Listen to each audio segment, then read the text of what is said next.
Všetci asi viete, že už tu pomaly 20 hodín, či koľko sme tu, čakáme naozaj, že konštruktívne sa príde niekto zo Smeru postaviť ku kauze CT v Piešťanoch.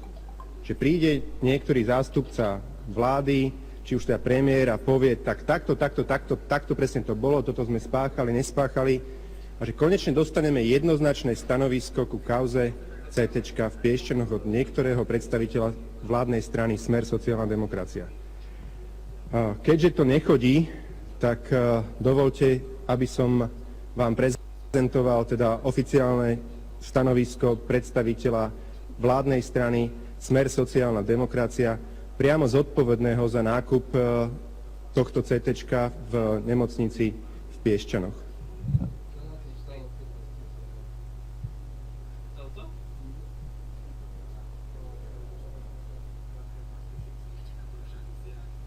Narýchlo vyjadrím situácii z posledných dní, ktorá dopadla presne tak, jak mala a chcela dopadnúť. A to tak, že v Piešťanoch je skvelé CT-čko, úplne vynikajúce, nemá zmysel ho porovnávať s nejakým CT-čkom z roku 2007, zastaraným. V Piešťanoch je kvalitný stroj a nastali tam ešte nejaké funkčné zmeny, ktoré tiež asi vyhovujú každému. Takže moja funkcia sa týmto naplnila, robil som to celý čas zadarmo, nemal som z toho ani cent. V živote som sa na ničom nenabalil okrem repu a chcem pozdraviť tú zákernú rasistickú kurvu Luba Andera.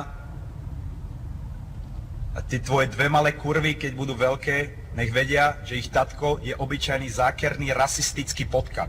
Lubo Ander, bodaj by si skapal do rana, aj tvoja manka vyjebaná. Mier. No. Takže teraz ste videli v priamom prenose de facto oficiálne vyjadrenie nominanta strany Smer, vládnej strany podotýkam, vládnej strany Smer sociálna demokracia, vašeho nominanta, ktorého vy ste dosadili do správnej rady nemocnice v Piešťanoch a ktorého ste poverili, aby zodpovedal za chod tejto nemocnice, ktorého ste poverili za to, aby zodpovedal de facto za životy ľudí v tejto nemocnici, ktorého ste poverili za to, aby vyberal lekárov, zdravotné sestry, kupoval technológiu CT, spomínané, o ktorom tu sa už jeden deň bavíme. Čiže ešte raz, toto je váš nominant. A ja sa teraz pýtam, ktorý idiot ho tam navrhol. Lebo nejaký iný titul si ten človek, ktorý to urobil, alebo ktorý to spáchal, nezaslúži. Toto sú vaši nominanti, poslanci vládnej strany Smer sociálna demokracia. Vy sa môžete hanbiť. By ste mali niekde zaliezť a dobrovoľne sa vzdať poslaneckých mandátov, lebo toto vy páchate po celom Slovensku. Vám je jedno, či je niekto zlodej alebo je blbý, hlavne, že je váš. A toto je princíp, akým spôsobom obsadzujete všetky stranické funkcie, stranické nominácie po Slovensku. Aby ste vedeli, ja vám to pustím ešte raz. Možno pani podpredsednička ma zastaví. Nie, pán Matovič, nemôžete to púšťať ešte raz. Naozaj, dodržujte rokovací poriadok. Raz ste to pustili, ale myslím si, že poprosím vás, nebudem sa s vami hádať. Pán poslanec Matovič, povedali ste, prišli ste za mnou, že na 2 minúty budete mať vystúpenie. Toto je chlapské slovo? Chlapské slovo, OK. A teraz vám poviem niečo k tomu. Takto pred 3 rokmi na tomto mieste ste odvolávali pani premiérku Radičovú za to, že k nej korupcia prišla do 4. kancelárie vedľa. Lebo tam nejaký hajzlík chcel si vypýtať úplatok. Nakoniec to bolo za kauzu, ktorú konec koncov vy ste schválili projekt vo Srblí a Radičovej vláda ho iba realizovala. Čiže nebolo to ani jej kauza, iba teda ho financovala Radičovej vláda. Čiže k nej kauza alebo korupcia prišla do 4. miestnosti. Okolo vašeho premiéra tá korupcia je všade okolo. Nepoznám naozaj osobného priateľa Roberta Fica, poznám ich viacero a sám ich viacero pomenoval, ktorý by nebol spájaný s korupciou obrovského rozsahu. A to hovorím o desiatkách, stovkách miliónov eur.